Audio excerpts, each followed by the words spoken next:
Like I said, welcome in everybody. Happy Monday. Coach Anderson here. We're going to get started in just about 2 minutes. Shout out to Stanley who passed today. Stanley, congratulations. Go ahead and let us know what score you got because we always want to congratulate you specifically on every one of those wins. So congratulations, Stanley, on passing the ASVAB. Give us a little more details so we can go ahead and keep celebrating with you. Hey, John Rico, welcome in. Bether, welcome in. Net, welcome in. I got you, Stanley. So you wanted to get promoted. I got you.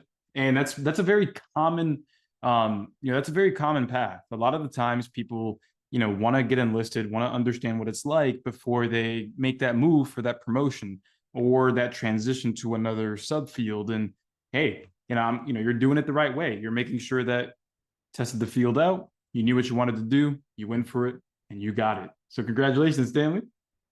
Congratulations. You got a 61. Let's go. That's what's up. I love hearing that. Stanley, if you wouldn't mind, actually go ahead and shoot me a direct text message. I'm going to put my number right here and for you directly. Feel free to go ahead and let me know that you passed. And feel free to go ahead and click that right there. That way you can go ahead and share your story so more people like you can understand all the different routes and the effort that you have to give to get what you want here. So congratulations, Stanley. Let's go. That's, I guess, the first thing I saw when I opened up the class. I love hearing that.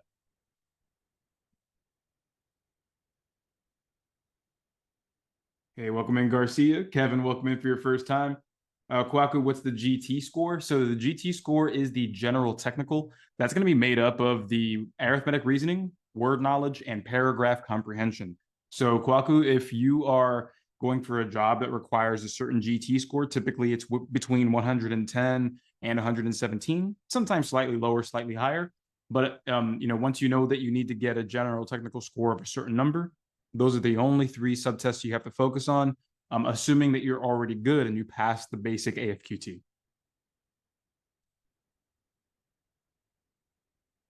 Hey, welcome in, Keith. And hopefully I answered your question there. Hey, Winner, welcome in. Destiny, welcome in. Seth, welcome in. Kyla, did we have class last Thursday? To my knowledge, we did not because I was in a medical facility all day that day. So I'm pretty sure I didn't teach unless it was my ghost. Hey, Killer, welcome in. Dimitri, welcome in. Nathaniel, welcome in. Yeah, so you needed 110 and over, Kwaku. Gotcha. Yeah, so that's typical. 110, that's on the lower end, but it's still always very doable. So again, arithmetic reasoning, word knowledge, and paragraph comprehension. Valister, welcome in. Bree, welcome in. Yeah, Stanley got a 61. Maurice, welcome in. Garcia, welcome in. Frank, welcome in. Gadre, welcome in. Giancarlo, as always. What's going on, boss? Oh, no, you're good.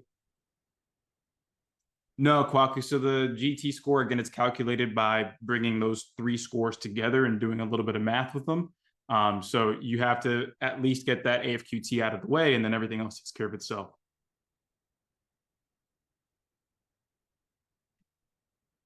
Awesome. So welcome in, everybody. Designae, welcome in. Roby, welcome in.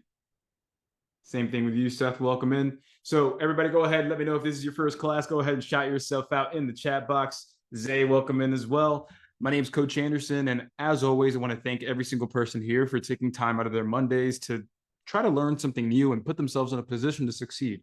I know how frustrating it is to try to get something done, not get the score you want, and then look for answers in ways of hoping and wishing when, you just don't know what the right way is to proceed. So I created these classes to make sure, whether you have money or not, I really don't care about that in these classes. What I do care about is that you see yourself as someone who's capable.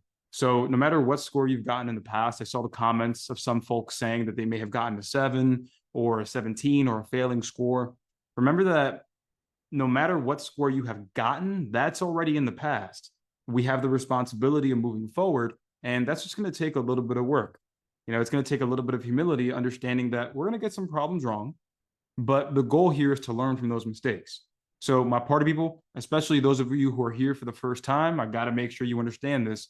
Are you ready to not only make mistakes, but find yourself in a better place after you understand why those mistakes were made. My party people, yes or no? Are we ready? Hey, right on, my party people. So as always, welcome in everybody. Happy Monday. My name is Coach Anderson, and today we're going to be having a fun class on the fundamentals of percentage word problems. So as we get started, my party people, we are going to have three main goals here.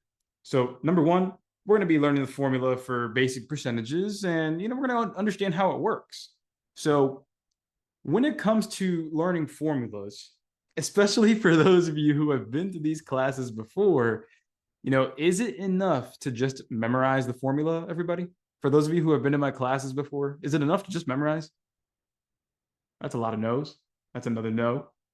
Some of you guys are messaging me privately, but that's okay. Nobody else can see that, but it's all good. And that's right. You have to understand how the formula actually operates, how you can plug in into specific parts. It's all about understanding the why. Memorizing, that's level one stuff. Level two is understanding how the things you've memorized work. Next, we're going to be practicing translating those keywords into that formula, because one of the biggest issues that any ASVAB test taker can face is, hey, I know the formula, but I don't understand if a certain word means I should plug something in here. My party people in the chat box, let me know who here has been there where, hey, I know my formula, I practiced with it, but then when I do a word problem, I see that number. Does it go there or does it go here? Where does it go? Yeah, guilty. Definitely me, a lot of yeses. And here's the thing, everybody, you're not alone. This is not some sort of new phenomenon. These are predictable mistakes that people make based off of the difficulty of what they're presented with. And so today's class, again, we're going to be learning that formula on how it works. We're going to be knowing how to precisely translate the right words into the right spots in the formula. And on top of that, because it is percentages, we are going to be dealing plenty with decimals, especially multiplying and dividing them. So my party people, final question before we move forward. How are we feeling on a scale of 1 being the worst, 10 being the most confident? How are you feeling specifically with multiplying and dividing with decimals? Ooh, that's a lot of 8s. Okay. I see some 5s, saw a couple 1s, a couple 3s there. But for the most part, I see the majority of 8s. Okay. And so follow-up question, in your opinion, everybody, what's harder, multiplying or dividing with decimals? In your opinion, which one's tougher to you? Oh, okay, that is unanimous word knowledge right there, folks. Yeah, dividing. That's definitely going to be the one that gives a lot of people issues, simply because we haven't just practiced enough. It's really very straightforward, and you know what I'm here for. I'm here to help you learn every step of the way. So there are the three things we're learning today: the formula, translating those keywords from word problems into the formula, and then actually calculating with that formula, working with those decimals, multiplying and dividing. That's it. So I appreciate you too, JB. So for those of you who are in the program, as always, I had to take the quick 5 seconds to remind you that if you're in the program, the math basics is the very first thing that you should be doing. If you haven't finished the math basics yet and you're in today's class, don't worry, there's still a ton that you can learn, but you're going to notice that there may be certain points in today's class where when I calculate something or when I do something a certain way, you might feel a little anxious about dealing with numbers. And so when you feel that, remember that that's just an indication that we may not have finished the math basics course. So for those of you who have been in the program for at least 2-3 weeks and have finished the math basics, just give me one sentence on the change that you've experienced with the math basics after you finished it. And I'm going to give it a good 20 seconds here, because I know that these opinions are going to be strong, and I know that there's someone out here who's just starting who needs to know that you got to do things in order to get it done the right way. Speed has gotten better, Maurice. Nathaniel, not finished yet? That's quite all right, boss. How do you feel so far in the math basics? Just started, Christina, excuse me. Jennifer, you feel more confident with the basics and it helps with arithmetic reasoning. Seth, you just started. I'm glad you're working in order. And I'll give it 3 more people here. Maurice, better than a few months ago. Bether is saying I haven't finished yet, and I feel a lot more confident. Look at that. It's a great start, Marcus. Spencer says I'm better at solving for X. Amazing. Trinity says I understand a lot more. Stanley says amazing. Pablo says got faster at mental math. Nahemi says I'm starting again. Let me know if I pronounced your name correctly. I'm close to finishing, Alyssa says, but it's helped me so much with your mental math. Look at that. So much more confidence, says Mike. So there's the thing. And Nathaniel says he's feeling better. And so there it is, my party people. You know, the opinions here, this is simply because when it comes to arithmetic reasoning and when it comes to math knowledge, you're going to be presented with, more than one concept at a time. You may be dealing with a unit conversion, with a problem that deals with decimals, and you also have an equation to solve. And altogether, that seems really overwhelming. But with the math basics, you'll be able to go through things one concept at a time. You'll be able to get better and feel comfortable with negatives, comfortable with decimals, comfortable with solving equations, comfortable with fractions. We have got to be comfortable with the fundamentals. That way, when we get to arithmetic reasoning and math knowledge, those bigger ideas, they're just one step on the ladder, one more step, not 10 steps at the same time. So hopefully, my party people, that makes sense. Because remember, in today's class, we are going to be going over percentage word problems, and that's going to be found in Unit 4 of your Arithmetic Reasoning Bootcamp course. So remember, it goes math basics, then arithmetic reasoning and math knowledge, and then you have a ton of practice tests in your program. So with that said, math party people, we will be talking about the program about halfway through the class. We are hosting our annual Easter sale. It runs through this week, so we will be talking more about that as class goes on. But for right now, you know what we got to do? We got to pay attention here. We got to go ahead and put in the work for every single problem. Because remember, it is not about making mistakes. It's not about keeping your ego where it is. It's about getting better. It's about qualifying for the job you want. That way you can serve your country in the way that you choose. So remember that, everybody. Try every single problem out. And today's PSA, last thing before we get started, do you have a plan? Remember that having a plan, even the smallest thing just written out, it's going to help you move forward. My party people, who here, and this is an obvious question, but I know I have to ask it anyway. My party people, who here feels like their days feel a little less anxiety ridden when you just write down the things you want to get done before you get started? Who here feels like making a list, having a short plan, whether it's going through it in your head or writing it down on paper, helps you stay a little more focused with what you're trying to do? And there it is. Right on. So I know the question was somewhat obvious, but I want to remind everybody out there that making a plan doesn't just apply to going to the grocery store. Making a plan doesn't just apply to cleaning your house. Making a plan helps you with every aspect of life, as simple or as complicated or as chaotic as the situation might feel. Making a plan always helps our anxiety and allows us to put ourselves in a position to succeed. So if you agree with that, my party people, go ahead, type in hashtag ASVAB, and let's have ourselves a fantastic day. Let's go, let's go. And for those of you who were asking in the chat box for my direct contact information, you can go ahead and text me directly, text only. I'm going to put my phone number right here up top, 567-698-8867. If you still, for some reason, have a flip phone, you're going to go ahead and type in 567 my tutor. I doubt anybody here has it, but there you go. That's right, HD ASVAB, my party people. So there's my contact information. I'll let you screenshot that for those of you who are asking. Moving forward in 3, 2, and 1. So number 1, the formula. So let's go ahead and zoom on in right over here, because I'm going to zoom out and talk to you about that part right there in a moment. Everybody, please go ahead and write this down. The formula you can use is going to be the percent multiplied by the original equals the result. Percent times original equals result. And I'll go ahead and put a little timer here for 45 seconds. Take your time, write it down, because again, this is level 1. We just want to know that this is the formula for percentages, and we're going to explain the pieces, the percent part, the original part, the result part, and how this all works together.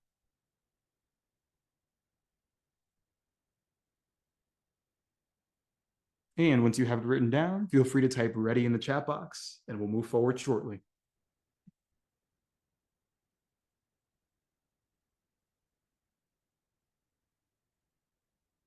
Right on, right on. I know I had just 2 more people just join in the last 20 seconds, so I want to give them a chance real quick. So yeah, feel free to screenshot that. Today's class is about percentage word problems. And again, the formula is percent times original equals the result. All right. So here we go, my party people. There's 2 things down here, but before we get there, remember this. When it comes to any concept that, whether it's proportions, whether it's percentages, whether it's distance, rate, and time, whether it's area and perimeter, there's always a main idea behind the concept. Knowing your formula, again, that's level 1. But if you want to start understanding, if you want to start lowering that test anxiety when you're dealing with new problems, it's about knowing how the formula works. And that is right here. All right, that's right here. And it says the percent you apply is the result you get. So that's the big key here. I'm going to write this down right above it. It says main idea right over here. The percent you apply is the result you get.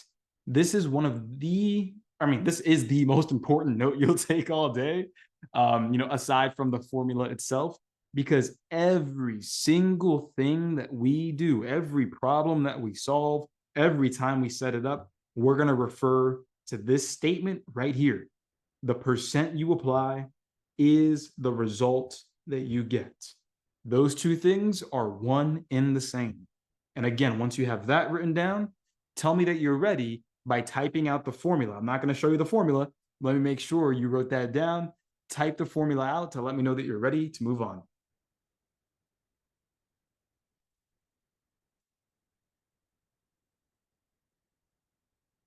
Appreciate it. Percent times original equals the result. Everybody feels like typing ready, but I said type out the formula. We got some lazy folks here, or some folks that may have a bad connection that can't hear me. That's right. Percent times original equals the result.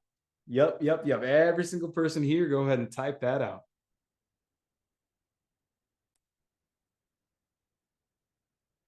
Yep. Percentage times the original equals the result. Absolutely.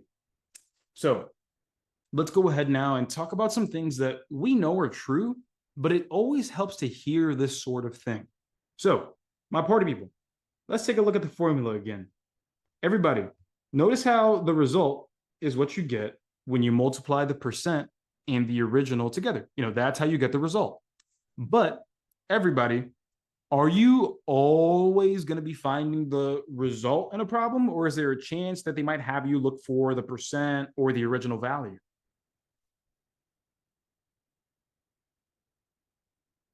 Exactly. There's always a chance. There's always a chance. That's called working backwards. Exactly. Who was that? Was that arrows? Yeah, exactly. Exactly. They can always ask you to find any piece of the formula. And so, my party people, I got to tell you this right here straight up. A lot of us always ask, hey, coach, how do I know when I'm supposed to be multiplying or dividing? Give me a me in the chat box if you've ever asked that question before.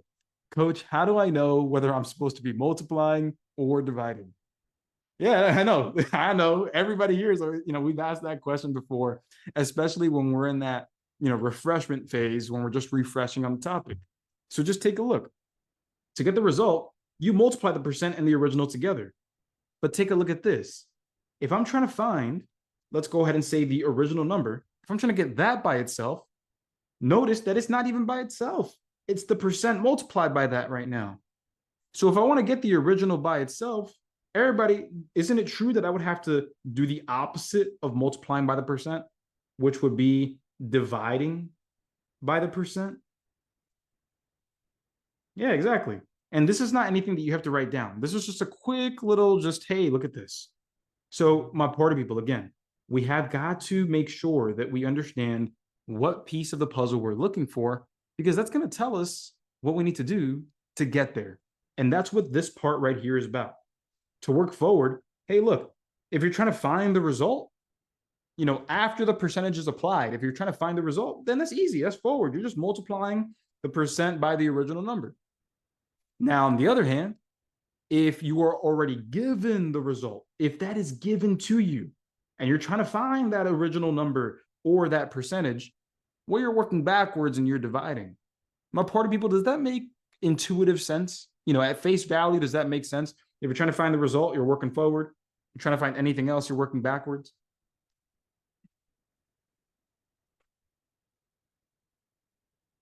Cool, right on. That's the simple message I'm trying to send here before we get into the fun that we're about to have with all of these math problems. I did not say torture. I'm messing with you. If you've seen my classes before, I joke around a lot.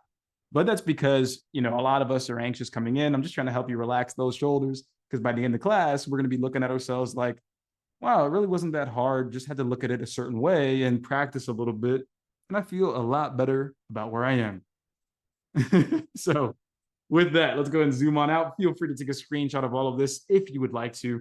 Again, we got our formula right over here. We got the main idea. And then we just have a quick little, piece of advice on, hey, if we're working forward or working backward, this is what we got to do.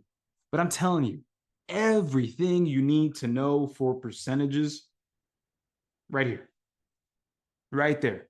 If you memorize this specifically, you're going to be in very good hands.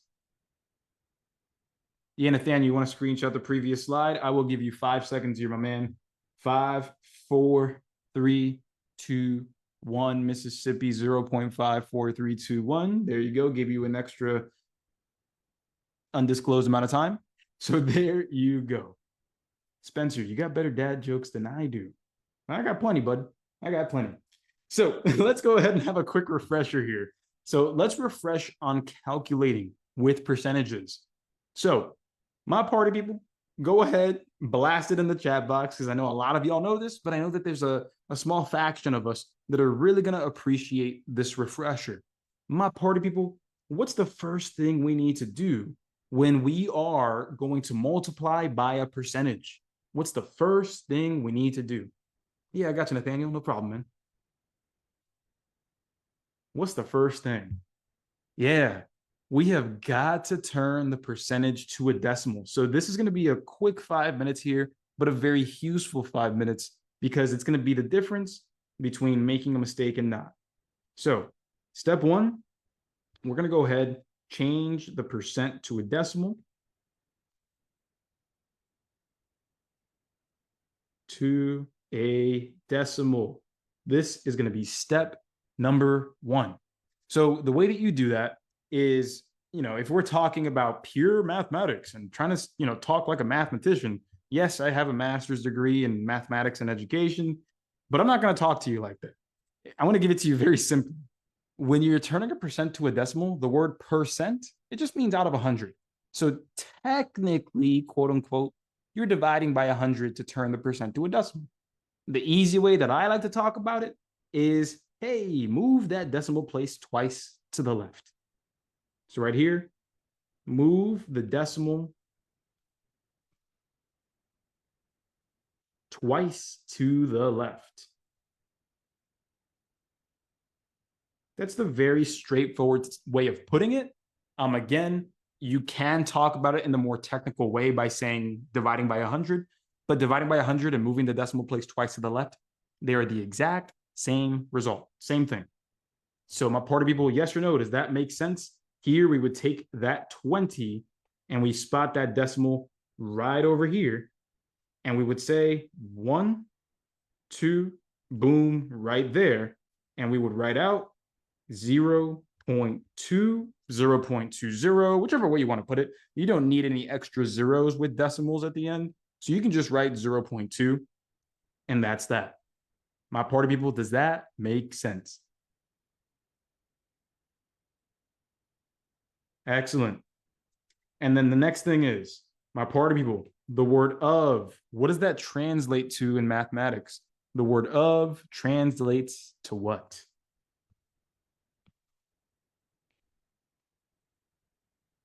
That's right, multiplies, or that ends up translating to multiplication. And then we have that 460. Easy, easy does it. So let's move forward now and just refresh ourselves on multiplying with decimals. And then from there, that's it. So let's try this one out. So we have 460 multiplied by 0.2. So step one over here is just going to be ignore the decimal and bring those decimals back at the end. Again, ignore the decimals at first, bring all of them back at the end. So right over here, ignore the decimal, just multiply, and then bring them back at the end.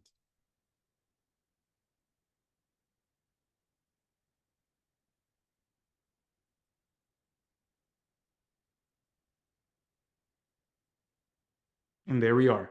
So let's go ahead and show you what that really looks like. So let's go ahead and try to give myself as much of a zoom as possible. There we go.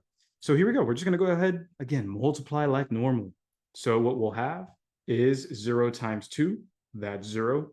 6 times 2, that's going to be 12, carry the 1. Then we have 4 times 2, that's 8, carry the 1, that'll give us 9. So we have 920. Or do we? Because at the end, we need to bring them back. What do we mean by that? We see that we have one decimal place, nothing going on up here. It's just a decimal with the 460, nothing there. But here, the 0.2, that's one decimal place. So you'll bring a total of 1 back.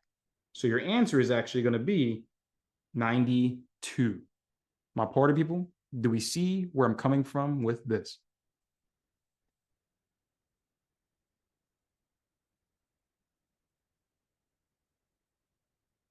Hey, right on, right on. So the reason I didn't do multiple lines of multiplication was because when you multiply by 0, everything's going to be 0. So yeah, all I did was focus on the 2. 0 times 2, 6 times 2, 4 times 2, plus the 1. How about doing it the other way? How about doing it the other way? Yeah, I can definitely show you a more mental math way as well. This is something that you'll see in the math basics and in the arithmetic reasoning bootcamp, my party people. And it's this. So a quick shortcut way, if you wanted to take a look, is, hey, when you're converting a percentage to a decimal, remember how I said, hey, move that decimal place twice to the left? Really what I meant to say, if you want to do some mental math craziness to make your life a little easier sometimes, is this. You can say, I'm going to move the decimal place a total of 2 times to the left. And that allows you to do this. Instead of moving it 1, 2 right over here, you can say, I'm going to move it once over here and once over here, making it 2 times 46. Everybody, what's 2 times 46?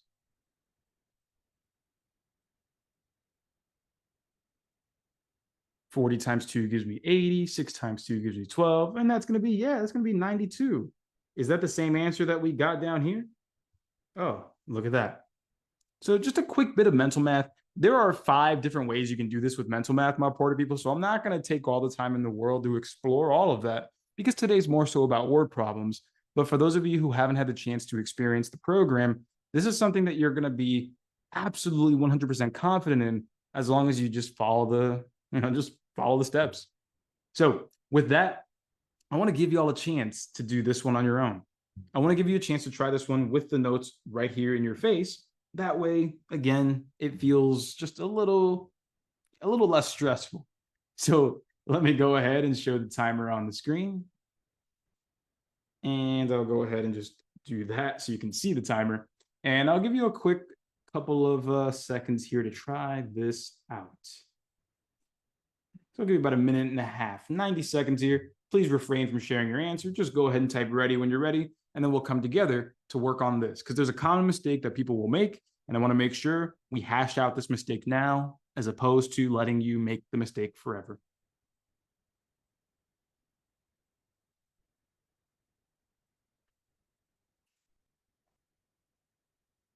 All right, my party people, and that is time. Go ahead, put those answers in. What do we have? What do we have? Did we get 205.8 or 20.58? Which one did we get? Okay, let's go ahead and check this out, my party people. So right over here, 7% of 294. So here's how we're going to get this done. Let's just follow the basic steps here. Step one, we're going to turn that percentage into a decimal. Remind me, my party people, how many times are we moving that decimal place over? How many times are we moving that place over? That is correct. We're moving it twice. So here's a mistake that people make. I want to call out these common mistakes because the more I approach them like this, the less likely you are to make them. So here, I have this decimal. I'm going to move it over. Most people will go, when they're doing this for the first time, they'll move it over once and they'll say, oh, that's as far as I can move it. I'll keep it like that. Did anybody accidentally keep it as 0.7? Again, be honest. Be honest. It's all good if you made a mistake. Cool. Yeah, so a couple of people did make that mistake, and that's totally fine. Here's the thing, everybody. When you are converting a percent to a decimal, you must move it twice to the left no matter what. Now, when you do that, you're going to see something interesting because you're saying that, hey, I have, point blank 7. What? What does that mean? Well, everybody, here's the thing. Whenever you don't see a number in a certain place, there is always a what there. There is always a 0. That's right. There's always a 0 there. So that's how we have 0.07. You have to move the decimal place over twice when converting a percent to a decimal, or a percentage or a decimal back to a percent. You always move it twice. Just depends on the direction. So what we actually have here is 0.07 times 2.94. Or excuse me, 294. I'm getting ahead of myself. So we have that, and we'll just go ahead, work it out. So let's get it done. So we have 4 multiplied by 7, that'll be 28. Carry the 2. 9 times 7, 63. Carry the 2, that's 65. Then we have 2 multiplied by 7, that's 14. Carry the 6, that'll be 20. And there we are. But remember, whenever we're multiplying by a decimal, we'll bring the number of decimal places back. So what we have is nothing up here up top. That's just 294, the whole number. But we have 2 decimal places over here that we'll bring back. So our final answer will be 20.58. My party people, are we good? Does that make a little more sense there? Perfect. So yeah, feel free to take a screenshot if you'd like to. As always, I got you. And for those of you asking, yes, this class is being recorded. And again, I figured out the whole situation. So we're all good. You'll see this first thing tomorrow morning before 10 a.m. Eastern in the website. All right, so let's go ahead and move forward here. Word problems. Word problems up next. Yeah, sure. Maybe I do make it seem easy, my party people, but notice how I'm continuing to emphasize the main points. I'm not sitting here beating my chest saying, oh, I'm good at math. Like, no, come on, man. My job here is to help you. So as easy as it might seem like I'm making it, I want you to listen to the things that I really emphasize, the things that I repeat over and over and over again. Those are the phrases you really want to pay attention to. Like right now, going into word problems, again, we have one single rule. The main idea is the percent that you apply is the result that you get. Right there. That's what I want to emphasize as we move into the word problem aspect. So again, if you're ready to try out some word problems, that's exactly what we are about to do now. So type ready when you're ready. And we're going to go over the first one together. And then after that, maybe I'll let you try some out on your own. Who knows? All right, sounds good. So let's go ahead and get into it. First word problem. My party people, what's the first thing? I don't care if it's percentages. I don't care if it's distance, rate, time. I don't care if it's calculating the square footage of the Mona Lisa. Doesn't matter. What's the first thing we always do when presented with a problem? Yes. For those of you who are new, RTQ stands for read the question. So what you're doing is you're solving a problem. The question is right here. Who, what, when, where, how many, which of the following? That's right here. How much money does Paul have? My party people, keep it easy for yourself. Keep it easy. You don't want to try to, start reading. So this is what anxiety looks like, everybody. I've been there before and, been able to work through it with test anxiety. But here, look, Paul wants to buy an item that costs $3,900. Most people, when they read that, will say, okay, $3,900. Am I supposed to add that or multiply that? What am I supposed to do? If he has 15%, okay, 3,900, 15%. Am I supposed to add those? Am I supposed to multiply? Am I supposed to subtract from 100, then multiply? Oh, crap. Okay. If we have 15% of the needed cost, how much money does Paul have? Okay, well, what is the 3,900? What does that mean? Does that sound like anybody here? Focusing, fixating on the numbers. Does that sound like anybody here? Yeah, and that's the thing, everybody. That's the thing. It is not about the numbers. It's about what the numbers mean. This is where test anxiety really takes a hold of you when you get nervous and you think that the answer lies in the numbers. No, the answer lies in the context. It lies in understanding the situation. So step one, we go to the question first because it's going to help us ground ourselves. No matter what the situation is, this is what I care about. How much money Paul has. So I'll say, hey, Paul has this much money right there. Again, keep it simple. Paul has this much money. That's what I'm looking for. How much money he has. Let's take in the information. Let's see what information we have to work with. So here we go. It says Paul wants to buy an item and the item costs $3,900. Okay. So we'll say that the item costs $3,900.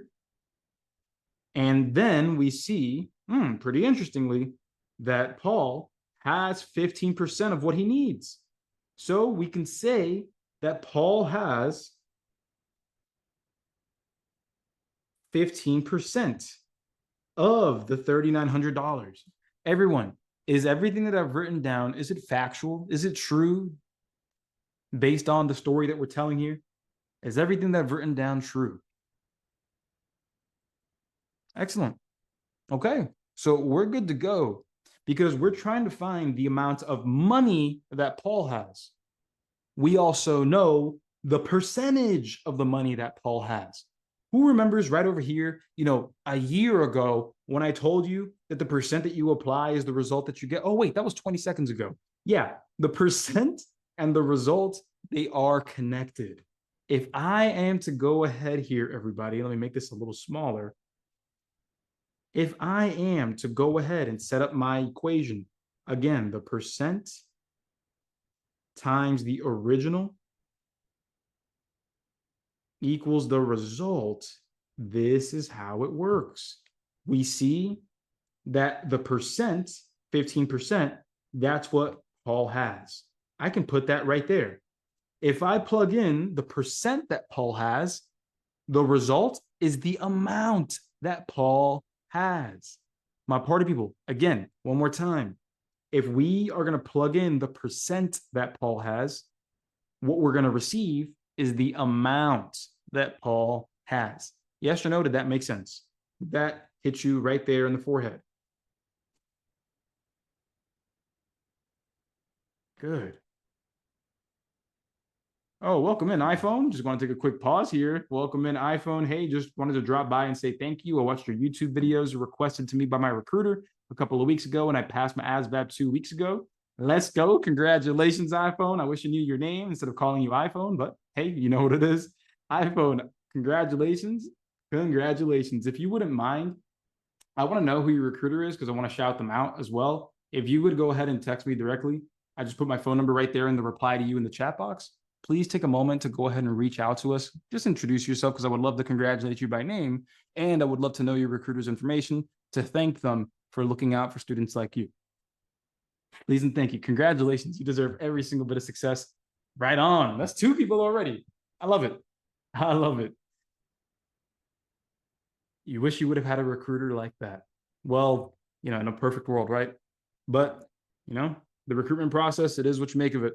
So I want to congratulate iPhone again, and let's get back to the party. So one more time, the emphasis was the percent you apply is the result that we get.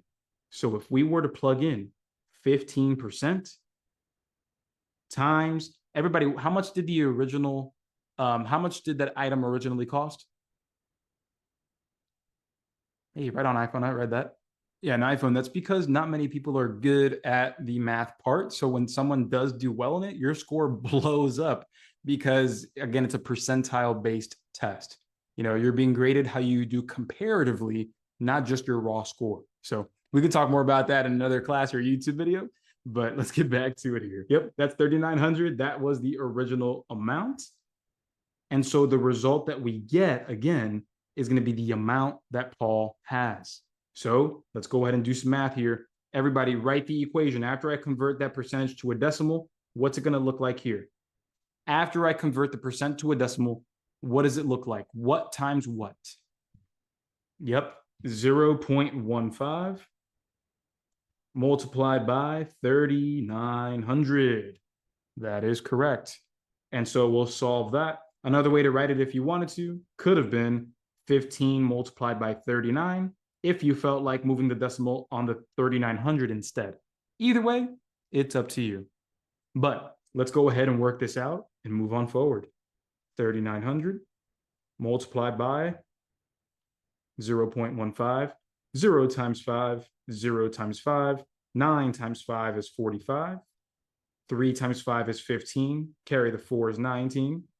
Then we go ahead and drop a 0 for the next line. And now we have 0 times 1, 0 times 1, 9 times 1, and 3 times 1. Add this back together, and we end up getting 0, 0, 5, 18, carry the 1. 1 plus 3 is 4, carry the 1 is 5. And there we are. Everybody, are we done? Are we done? Some say no, some say yes. What did I forget to do? Exactly, we got to bring those decimals back. We see that we have 1 decimal place, 2 decimal places there. So we have 2 to bring back, 1, 2. And so our final answer is $585. And there we go. Yep, that's all we had to do. Just bring the decimal back. So Maurice, so I saw a message here. It's a private message, but I'll go ahead and just say it out loud because it's a very genuine and very good question.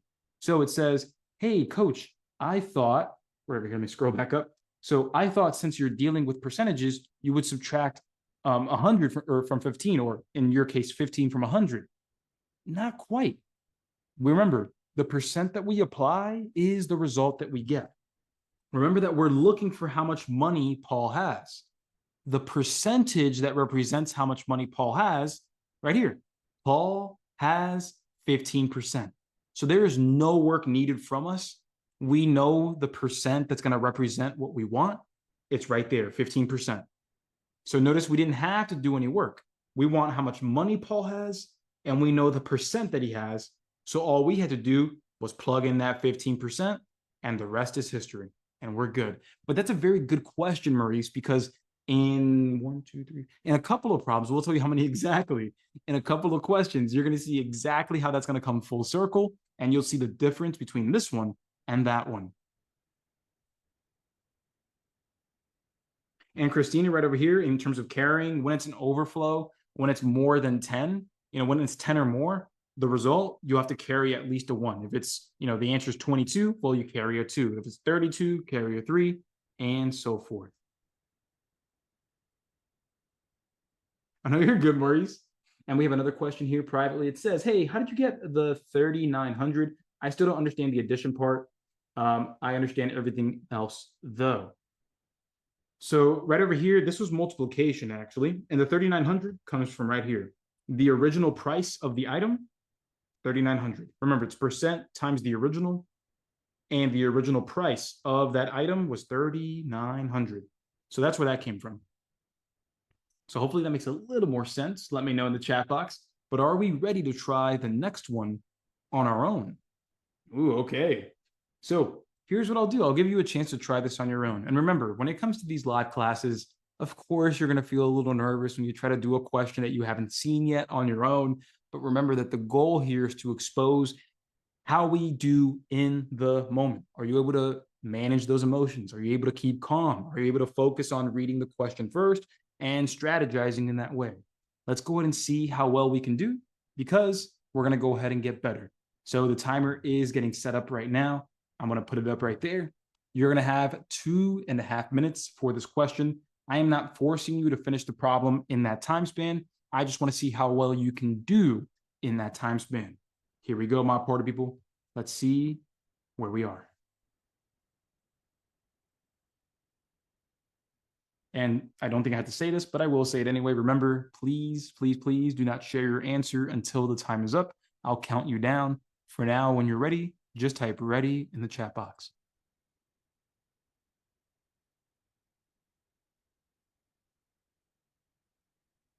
And time is up, my party people. Go ahead, put those answers in.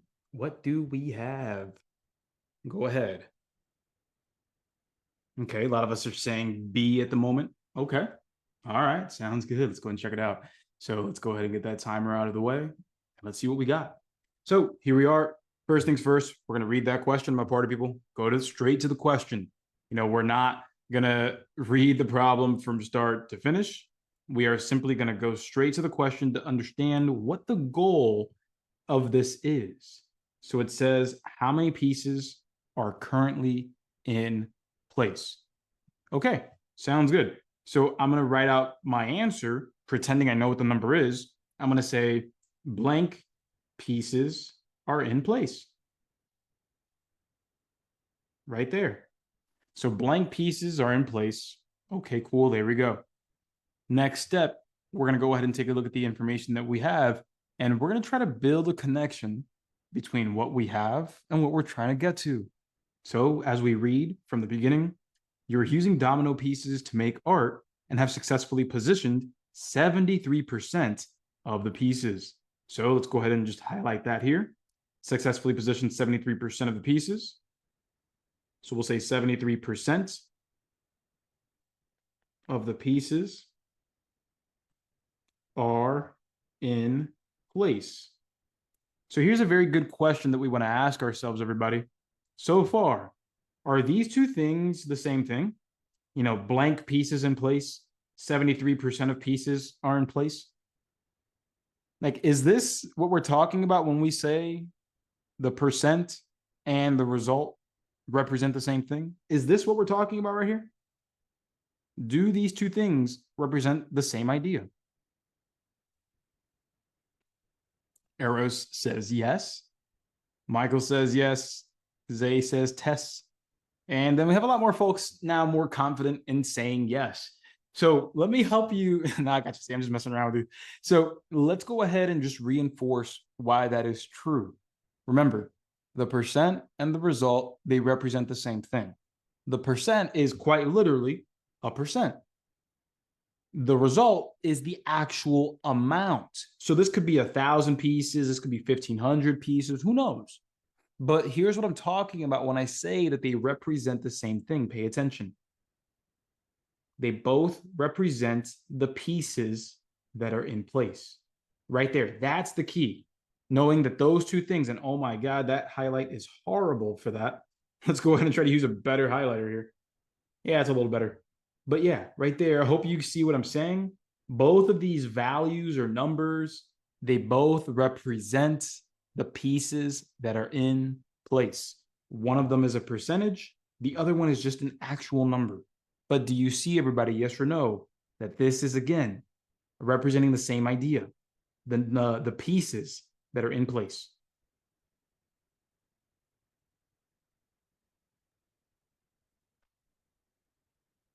Good. And rounding is only required. The problem will definitely let you know if you want to round for sure. All right. So with that said, we already know that we have a connection here. And then we have one more piece of information. It says that the project requires 19,200 domino pieces. So 19,200 are required. So when we set up our formula, everybody, again, the percent times the original equals the result. Well, guess what? We have 73%. The original amount. So the thing that represents the total of what we're talking about is the amount of pieces that are required. The entire thing, yep, Greg, that is correct. The entire thing is 19,200 pieces. So that would be the original amount. That's what you would need to make up the whole thing. My party people, does that make sense?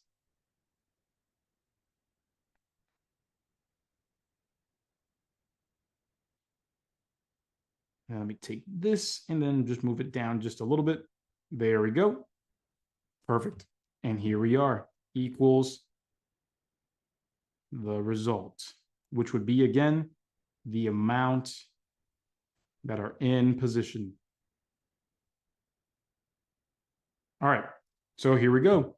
My party people, 73%. How do we write that out? What is 73% as a decimal? That's right, 0.73. That is correct.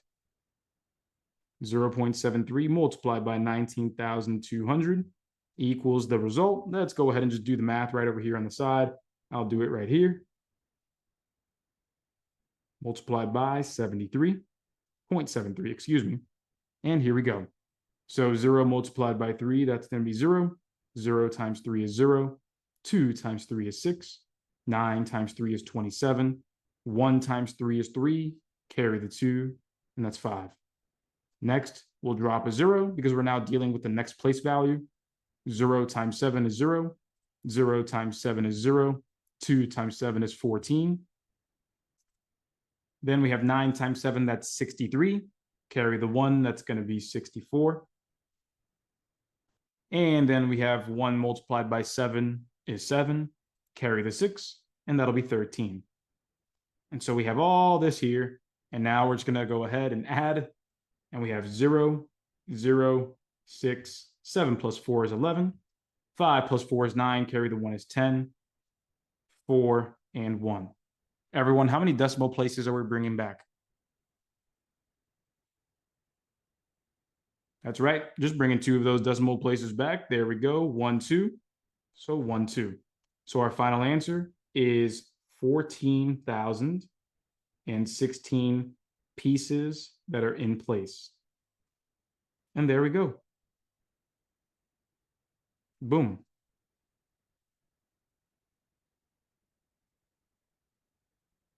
Oh, it's all good, Christina. Yeah, so that's long multiplication. You know, that happens with decimals and without decimals. If you're multiplying a multi-digit number, you know, every digit that you go over, you have to add an additional 0 for sure. But there we go. We have 14,016 pieces. And I'm loving that in the chat box, we're talking about, hey, oh, I just messed up on not adding that extra 0. Some people say I added wrong. Jean-Pierre says we never divide. Ooh, buddy, ooh, I can't wait. Yes, we will be dividing today. So we will be discussing that pretty soon. You were 1 number off, Greg?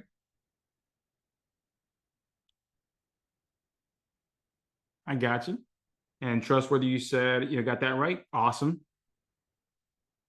So do we have to add the zeros? Well, yeah, I mean, 0 plus 0 is just going to be 0. So technically, yes, but you can ignore it because, you know, when you're adding zeros, it's still going to be 0. You just want to show it, though. You do want to show it. So this is good so far. So this is a nice little warm-up to us moving forward.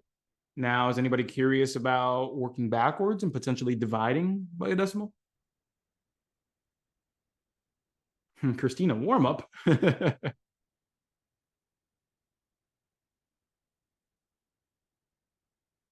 You need it? All right, sounds good. Sounds good.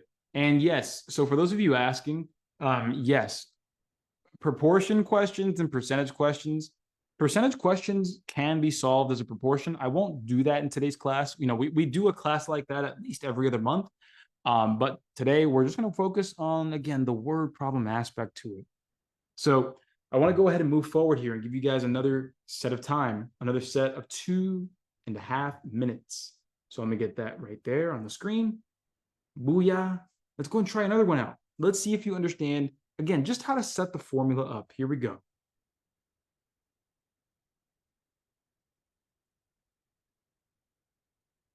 And looking at our final two, 1, and time. Go ahead, put those answers in. What do we have?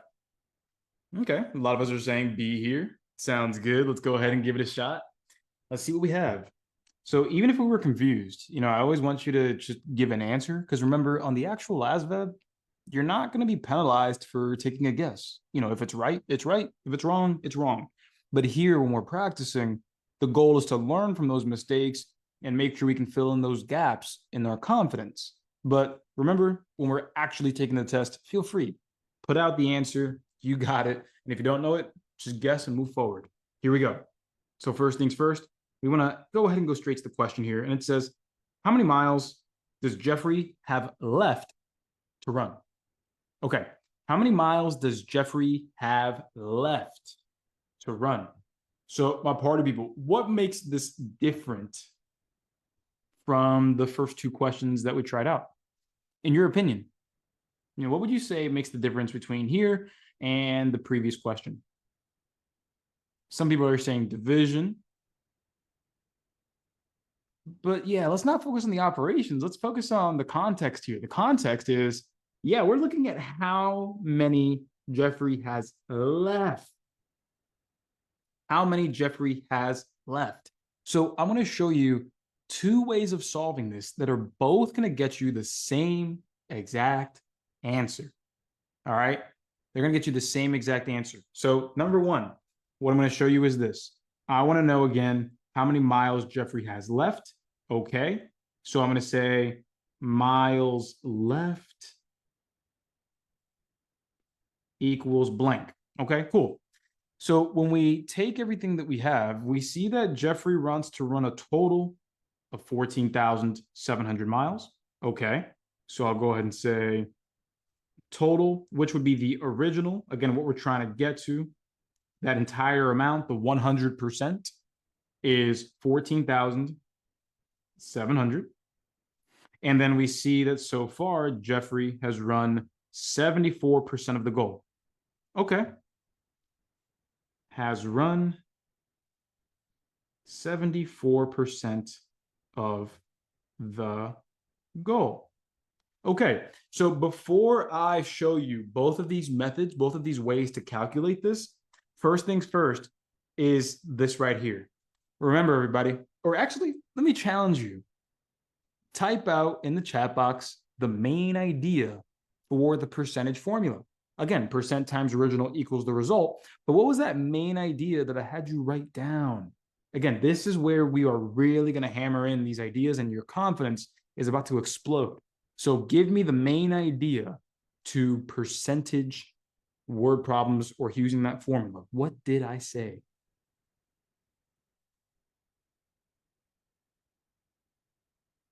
I can almost hear everybody typing as fast as they can to try to be first. Who's going to get it? Arrows, the percent you apply is the result you get. Yep, the percent you apply is the result that you get. That's right, that's right, that's right. So here's the thing, everybody.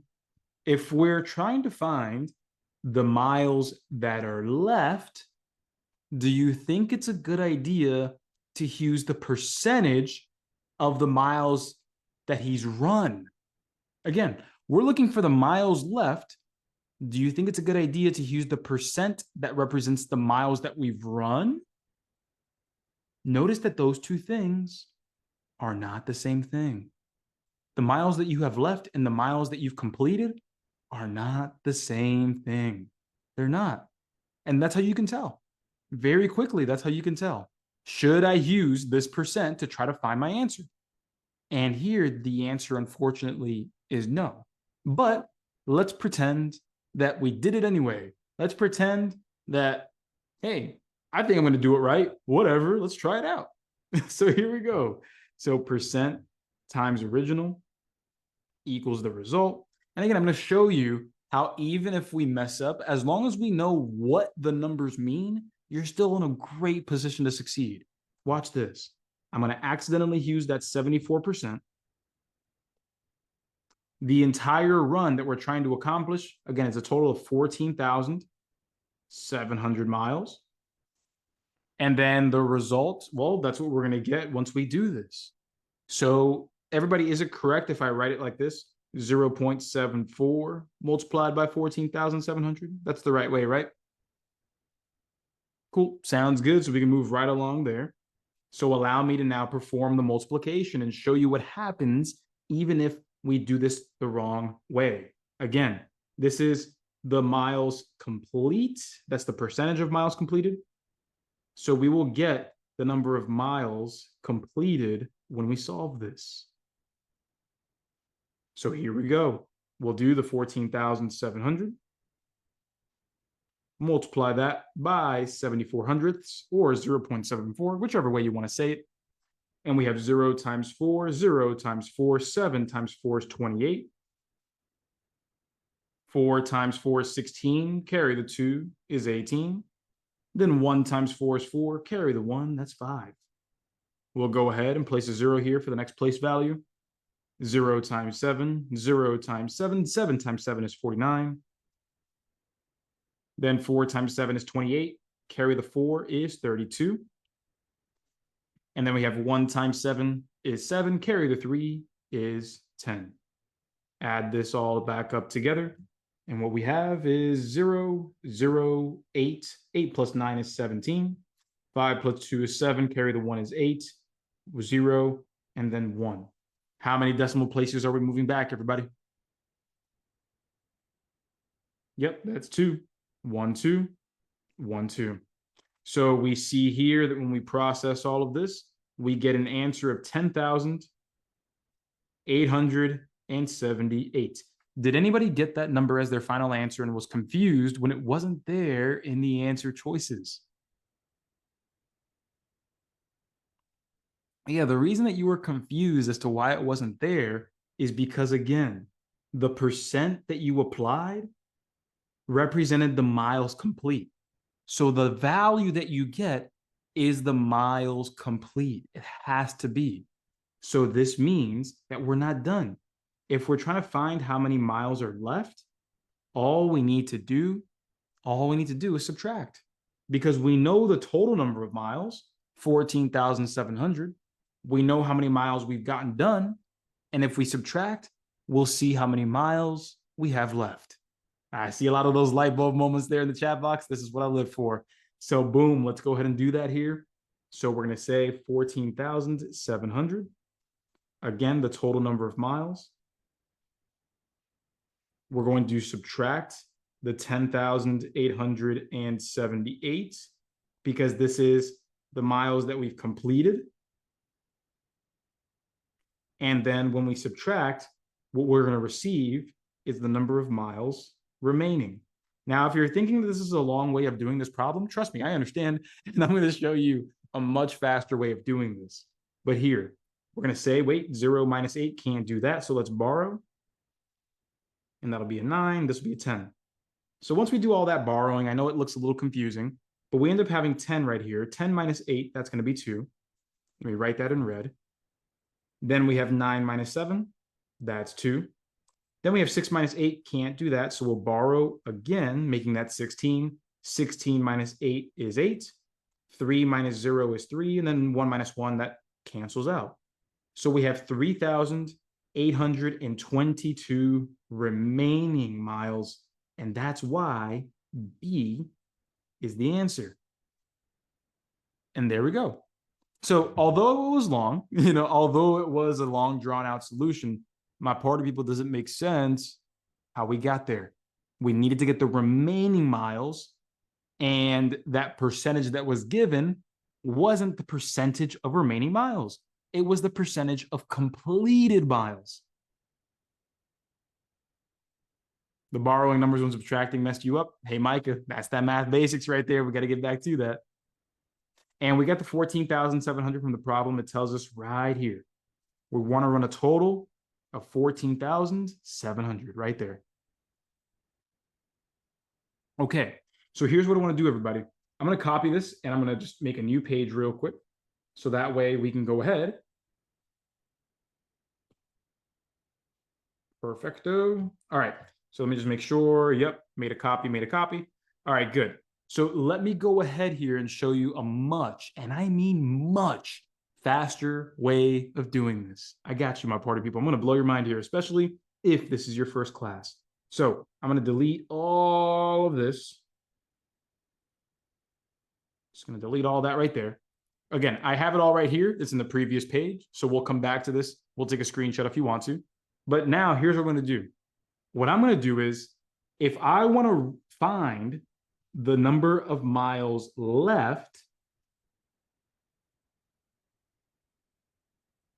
if that's what I want as my result, then the percent that I'm applying right over here, this needs to represent miles left. That's what this needs to represent, everybody. This is what we have to do. Representation matters in and outside of math. So here, miles left is the percent that we need to apply. And if we take a look right over here, well, we know that we have run 74%. We've completed 74%. Everybody, the total number of miles, what percentage is that? You know, the whole thing, what percentage always represents the whole thing? Yeah, 100. That's right. That is right. And I'm going to show you something really cool right over here. If you see this right over here where I told you, hey, the total miles minus the completed miles gives you the remaining miles, the same thing works with the percents. The same thing works.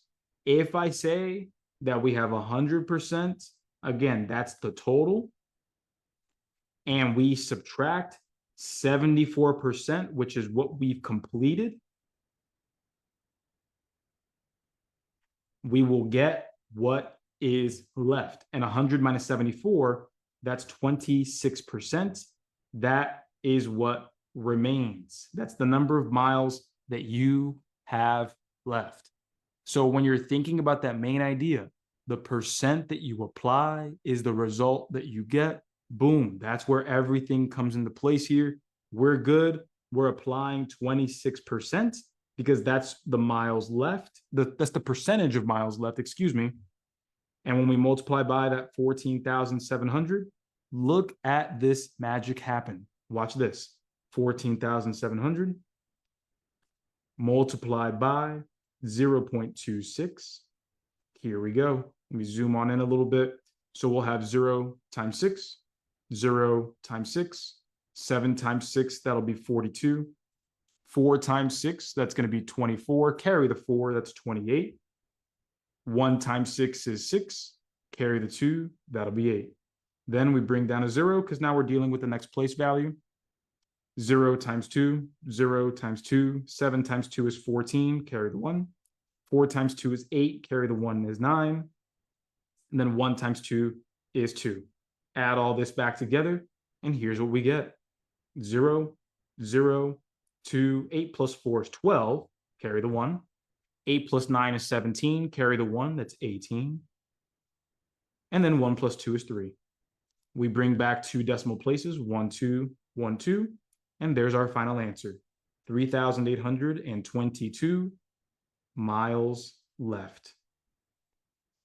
And there we go. We did it in one shot, and we're good, as opposed to having to calculate with that different percentage, realizing that it's the wrong number, and then having to subtract at the end. Notice all this work that we saved ourselves, we can do it all in one step. So my party people, how do we feel about all that? How do we feel? Does the main idea make a little more sense? The percent that you apply is the result that you get. Does that make a little more sense? Again, that's all I'm trying to teach you right there. Because when you start doing problems with tax, with discount, that's what we're doing still. That's what we're doing still. And, you know, we're only halfway done with the class. I'm going to go over here. You know, we have, oh, hey, look at that. We're going to have a discount problems with a tax. We're going to have all that in today's class. So stay excited because we are just learning about these fundamentals. But I promise you, once we get into these more difficult questions, you're going to see that it's all the same rodeo. It's just a different seasoning. That's all it is. That's all it is. Coach, you're trying to kill us. I'm not trying to kill you. No, no, no, no, no. I'm not going to say who is, but I was going to make some joke about, not even going to say it. But here we go. Why don't they teach us this in school? Well, here's the thing. Well, did you just make a meme, Spencer? When Duran's other students answer with numbers, but yours was Abraham Lincoln. That's pretty funny. I'll give you that. So with that, all right. So let me just go ahead and just put this back, wrap this up in a nice little bow tie. Again, the percent you apply is the result that you get. When we start talking about taxes and discount, again, it's going to matter, that main idea. So let's move on over here and let's see you try this one. So for this one, again, just try your best. Remember that we want to identify what the question is. We want to see if we can set up our formula the right way, and then see if we can actually solve. So give it another 2.5 minutes, and let's try this again, my party people. Go ahead, timer has started. I'll reveal it there. Booyah, there we go.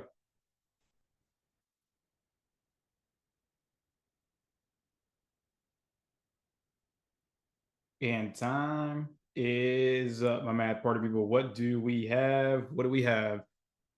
Go ahead, put those answers in. What do we have? Hey, no worries, Jennifer, I got you there. So let me know if you're good now, Jennifer. But go ahead, my party people, put those answers in. What do we have? What do we have? So I definitely see that we're putting in our answers a little more slowly than we did in the previous questions. So my party people, was this one arguably a little harder than the previous questions? Was this one a little harder than the previous questions? Would you say? You tell me. I see some people putting in question mark next to their answers. Isn't it the same one as before? Interesting. Maybe, maybe not, right? Let's go ahead and see. Definitely harder, a little different. Okay, sounds good. So welcome, my party people, to a question where we are finally going to be dividing by a decimal. So there's going to be two main things to look out for here, everybody. Two main things. Number one, hey, can we set this up properly? And then number two, can we calculate it properly? So let's go ahead and try this out. I got you, Maurice. So here we go, my party people. And no worries, Aaron. Glad to have you in. So here we go. Number one, no matter what, everybody, don't freak out. Just go to the question first. You don't need math skills to know what it is that you're looking for. Knowing how to get there, different story. But we can always just read to understand what it is that we're looking for. And that says, how many grams of flour in total will the cake need? So very close attention there. How many grams of flour in total?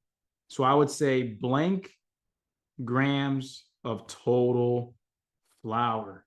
My party people, let me emphasize that point.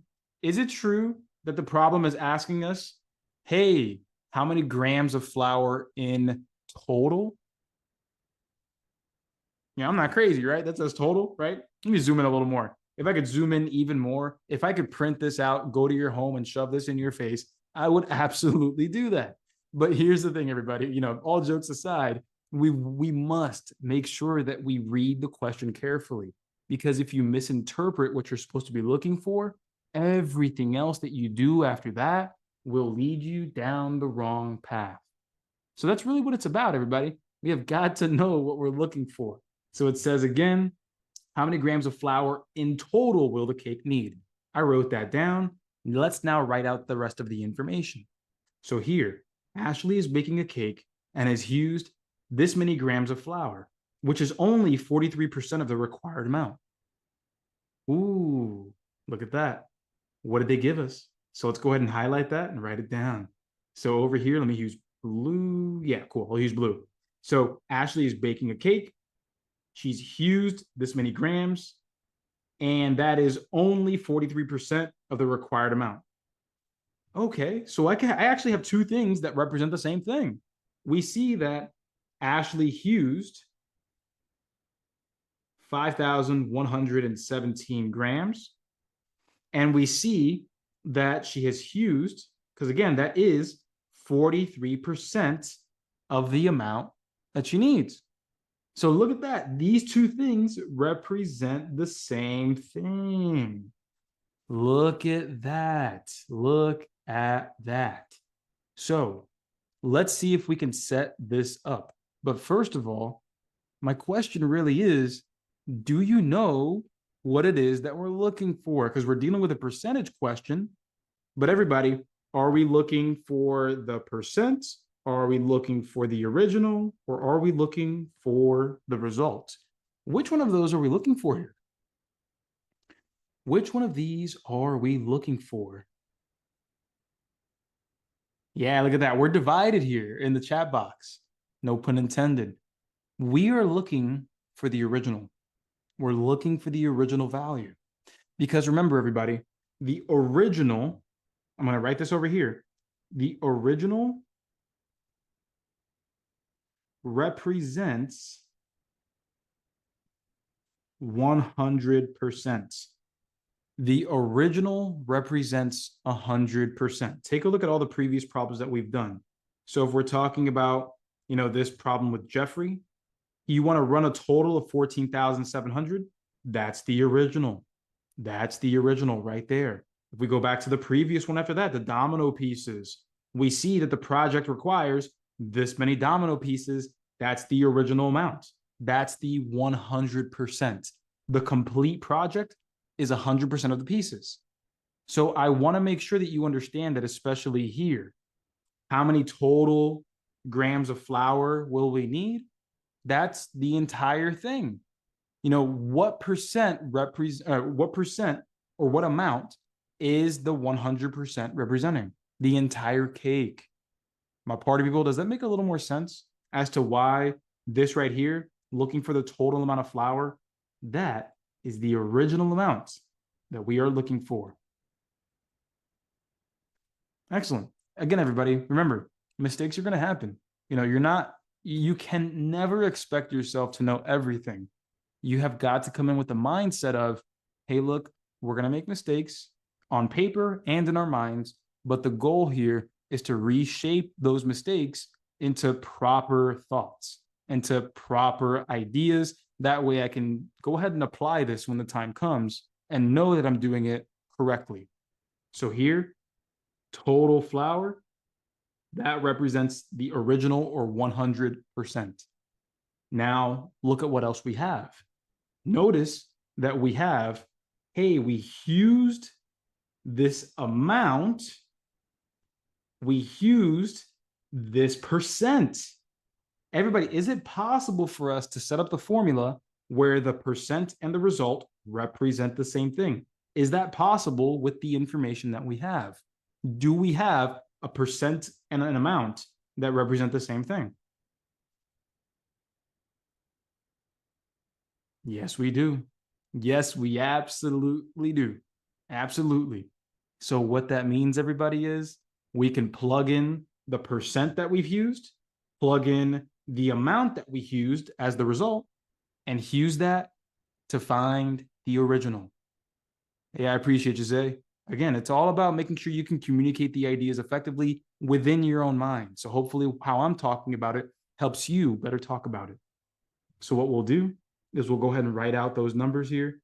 43% times the original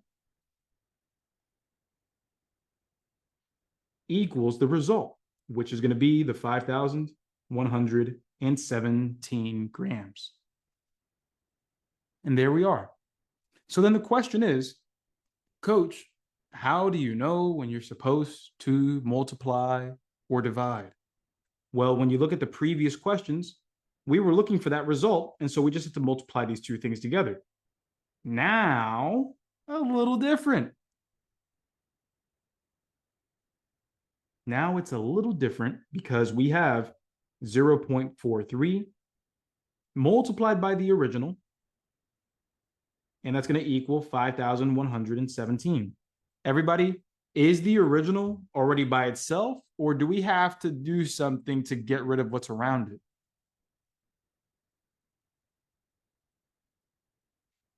So is the original already by itself, or do we have to do something to get it by itself?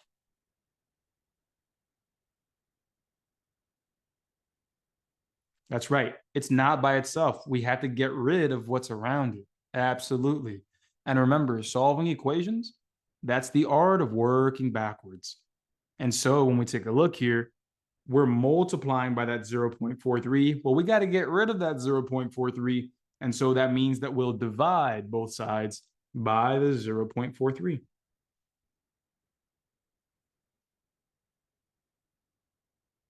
And boom, that's how we know. Remember, with the percentage formula, when you're looking for the result, you're just multiplying these two things together. But here in this case, we're looking for the original. So we got to get rid of that percent and we have to divide both sides by it. So once we do that, that's going to cancel out right here on the left side, giving us the original equals, and that's going to be 5,117 divided by 0.43. So who here feels anxious about dividing by decimals? Yeah, feeling anxious? No worries, I got you. I got you. Here's what we can do. Eros, you've been paying attention. I love it. I love it. So here's the thing, everybody. Technically, dividing by a decimal isn't pretty when we try to do long division. This is not how it works. I'm going to put a big X right above it. This is not how it works. You're not supposed to do this. This is not how it works. You need to make sure that the divisor and the dividend, the two things, the top and the bottom, they are both in the same place value. So the way that we can do that is by saying, yo, I don't like dividing by a decimal. All I'm going to do is this. I'm going to move the decimal over 1, 2 times to the right. But everybody, what did we learn about fractions? Whatever you do to the bottom, you must what? Help me out. My memory sucks. Whatever you do to the bottom, you must what? Help me out. Yeah, you must do to the top. So if I move the decimal place over 2 times to the right on the bottom, well, I'm going to take the decimal right there and move it 2 times to the right on the top. So what this turns into is 0, 0, because again, when you see nothing there, there is a 0. So you can say that 5,117 divided by 0.43 is the same as 5,11700 divided by 43. This is a little easier for people to deal with. It's actually much easier for anybody to deal with. This is the better way to do it because you don't have to worry about the place value and all that stuff. Let's work it out. Let's show it out. Let me take this, move it over, and I'll show you the right way. Let me just make that a little smaller. Okay, and so we'll go ahead and show it here. 43 going into 5,11700, and here we go. Everyone, 43 goes into 51 how many times? Right, just once. So let's go ahead and put that right there. We'll subtract 43, and then what we have left is 8. We drop the 1. Everyone, how many times does 43 go into 81? Right, just once. If we try to do twice, 43 times 2, that's 86. That's too much. So it's only going to be once. Right there, subtract the 43. So here we go. We see that 1 minus 3 can't really do that. So we'll come in a little here and we'll say 7, make that an 11. 11 minus 3, that's going to be 8. 7 minus 4, that's going to be 3. Let's go ahead and drop the 7 now. Everyone, off the top of your head, how many times does 43 go into 387? You don't know, right? You don't know off the top of your head, but what you can do is do a little bit of guess and check. Because we know that 43 times 10, that'd be 430. Okay, too much. Maybe it might be 9, maybe? Because 43 times 10 is 430. We're not quite there. Maybe it might be 9. Let's try that out. 43 times 9. 3 times 9, that's 27. 4 times 9, that's 36. Carry the 2. That's 38, and that's perfect. So it's going to be a perfect 9. Subtract the 387. That's 0. We drop the 0 here. 43 goes into 0. It doesn't. 43 goes into 0. It doesn't. And so we have 11900, which is 11,900. That is your original amount. That is the number of grams of flour that the cake recipe will use. But notice, we just spent half of that time going over working with decimals. That's what half of this was.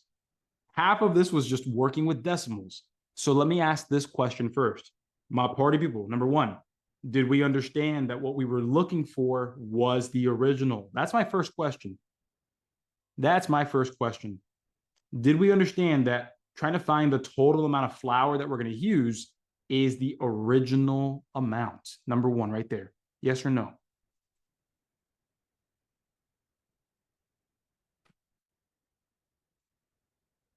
Okay, I see the majority so far are saying yes, but for those of us that are saying no, hey, it's totally okay. We have to understand the difference between finding the result and finding the original value. Remember this, the original value, quote unquote, that represents 100%. So whenever you're asked to find a total, when there's a percentage involved, yeah, that's the original amount. If you're trying to find, hey, what is the total that we need to get to? Well, you're trying to get to 100%. And then number two, once we divided by the decimal, this is where things really got a little stressful for us, right? I understand that for sure. So once we got here, that's when we needed to understand, hey, when we divide by a decimal, don't. When you move those decimals over to the right, you can move them to the right up here, giving you a much easier division problem. Still looks crazy, still looks disgusting. I'm not going to lie to you, but it's doable.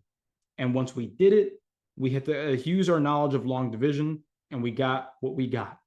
But if the long division, my party people, if the long division was what stressed you out, again, that's where the math basics comes in. So for those of you who are in the program, remember, work in order for the program. That way you can make sure that stuff like this doesn't happen, and you can just focus on understanding the ideas instead of getting confused on the calculation. Yes or no, my party people? Does that make sense to you?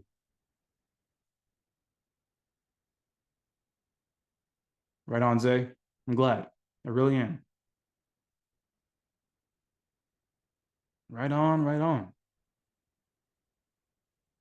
All right, so it is 7:39. We still got plenty of time. So let's keep having fun here. Remember, the next question that we're going to do, hey, it could be familiar, could not be. I want you to give it a shot as best you can, okay? I'm not here to judge you. I'm here to help you get better. So admit those mistakes, admit when you're lost, but give it your best shot and get ready to put an answer in on this question. The timer is going to show up here on the bottom.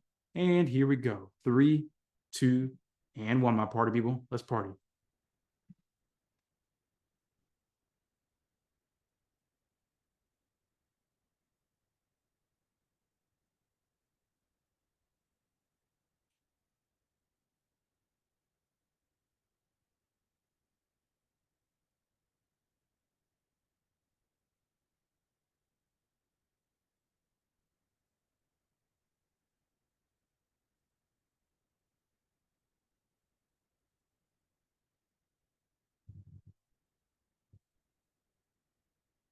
Oh, and by the way, as promised, for those of you who are wondering about our Easter April holiday sale, I'm going to go ahead and put the coupon code in the chat box.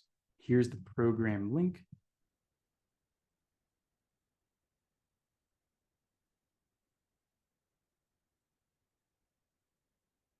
So there's the coupon code for you, my party people. Remember, with that coupon code, you can actually get the full year by only paying for 4 months, and you get the rest of the year for free. And hey, newsflash, if you didn't know, 1 month costs less than an hour of tutoring. So there you go. Go ahead, check out the link. And if you have any questions, here is my personal phone number that you can text. I do not accept phone calls, but I do respond to text messages. And this sale is going on all week long, so no pressure. I want you to understand that this is something that helps.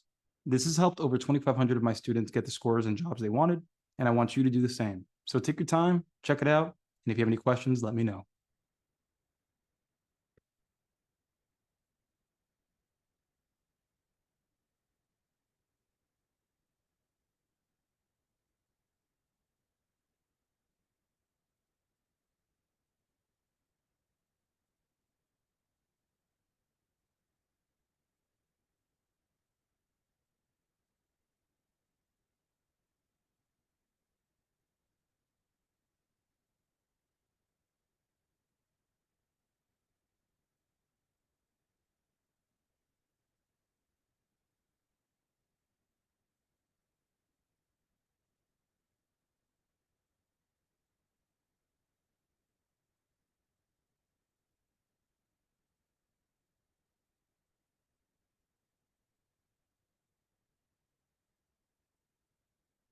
And we're looking at our final four. 3, 2, and 1. My party people, let's go ahead and put those answers in. Put a question mark next to your answer if it's a guess.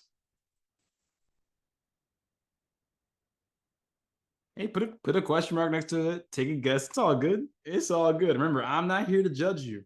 I am here to push you to become just one step better than we were before. And at the end of class, I want you to be able to articulate that. You know, I have gotten better at XYZ. So let's check this out here. Here we go. First things first, I'm not going to distract myself with the numbers. This right here. What percent of the cost does he have? My party people, is that clear? That we're looking for a percentage. Is that clear? That we're looking for a percentage. Yeah, that's right. Yes, we are. What percent of the cost does he have? So we can say Matthew has, or we have, blank percent of the cost. Okay. Now let's take a look at the information we have. We see that it says Matthew wants to buy an item that costs $2,500 and he has $875. Okay, so we have $875. The total we need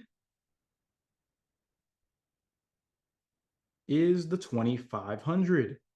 So my party people, is it clear that these two things are related? We're looking for the percentage that we have. This is how much money we have. And we know that the total cost of it is $2,500. This represents 100%. That's your original number. That's your original amount. So when we set this up, we say, hey, percent times the original equals the result. Well, we're looking for that percentage. So I'll just go ahead and say X. We're multiplying that by the original value, the original number, which is 2,500.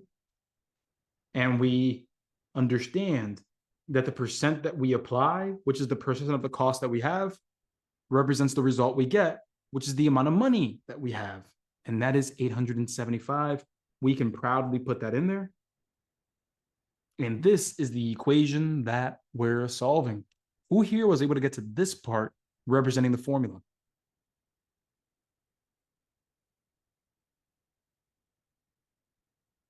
Right on. Good. So now let's go ahead and see where this takes us. Because everybody, remember, we're not looking for the result here. We already have it. So everyone, how are we going to get X by itself?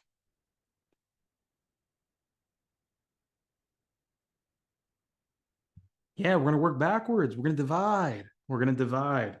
So if I want to get rid of the 2,500, we see that it's X times the 2,500. So I'm going to get rid of it by dividing 2,500 on both sides. So boom, once we do that, that's gone. And we get X equals whatever that division is. And so in this case, everybody, in this case, we don't have to do any crazy juju here. We don't. Because in the previous question, we were dividing by a decimal. Here, we're not dividing by a decimal. We're not dividing by a decimal at all. We're good. We can just go ahead and straight up divide. So I'll go ahead and do that right over here. 2,500 going into 875. Let's go ahead and do the work. Obviously, we see that 2,500 can't go into 8, can't go into 87, can't go into 875, and that's where the decimal comes in. That's okay. That's totally okay. So now we'll put a 0 here and we'll ask ourselves, hey, everybody, how many times does 2,500 go into 8,750? How many times does 2,500 go into 8,750, everybody? Yeah, that'll be 3 because you have 2,500, that's 1, times 2 is 5,000, times 3 is 7,500. You can just count the 25 here. 25, 50, 75, 100. So it's going to be 3 there. So we're going to plug in 3 and we're going to subtract 7,500. When we do that, we get ourselves 0, 5, 2, and 1. So we have 1, 2, 5, 0. We're not done yet. We'll put an extra 0 here. We'll drop it. And we have 12,500. So everybody, how many times does 2,500 go into 12,500? Or the better question is, how many times does 25 go into 125? The 100 part, ignore it. 25 goes into 125 how many times? Yeah, that'll be 5. 25, 50, 75, 100, 125. That's 5 times. So we're good. Boom, 5 goes right there. And that's a perfect 5. That's a perfect 5, leaving no remainder. And there it is. We have 0.35. But everyone, in what form did we want our answer in? As a decimal or as a percent? Yeah, we wanted it as a percent, everybody. So if we're working backwards, because typically to go from a percent to a decimal, we moved that decimal place twice to the left. What do we do to get from a decimal back to a percent then? If we reverse the process, you reverse the steps. That's right, we move it twice to the right. And so boom, 1, 2, and that's going to equal 35%. This is what represents how much of the total cost Matthew has. And that's A, 35%. Look at that. Who celebrated the first one that got it right? Is that Roby? Let's go. I don't care at what point it starts gelling, at what point it starts really making sense. You're winning right now, and that's good. It's always a great feeling to understand what you're doing. I don't want anybody here to feel like they're getting lucky or that they don't know how they got it right. I want you to truly feel confident that you know how and why you got it right. That's what it's all about. And even if you got it wrong, well, where was it that we got confused? Did we try to subtract accidentally? What was it, right? And it's all good. Yes, Nathaniel, when you're converting between percentages and decimals, always twice in either direction. So percent to decimal, twice to the left, and then decimal back to percent, twice to the right. Because in one case, you're dividing by 100, and in the other case, you're multiplying by 100. And Christina, yeah, no need. Like, you're good. Thanks for being honest about feeling like you're struggling. And that's okay. It's okay because you're here and you're getting better one step at a time. It's not a light switch. It's not going to happen automatically, but it is going to happen in due time as long as you keep that foot on the gas and you keep looking for ways to understand. I got you. So my party people, do you want to try one more question out? Do we want to try one more question out? All right, sounds good. Sounds good. So here we go. We're going to go ahead and do this one right here. So typically I like to end class a couple of minutes early so I can let that's free classes at least, for those who are interested in the program to get the program. But in today's class, we're going to spend the rest of the time today talking about this specific problem here, okay? I want to make sure that we really end class on the right note. So I want to give you, everybody, 2.5 minutes to try this one out. I think this one's a lovely question. And even though you might be punching drywall, pretending that that's my face, it's well worth it because I promise you everyone will learn something from this last one. So give it a shot, everybody. We'll try this one out and then we'll wrap up class. You guys have been amazing today. Thank you guys for coming. Let's kill this one. We got it.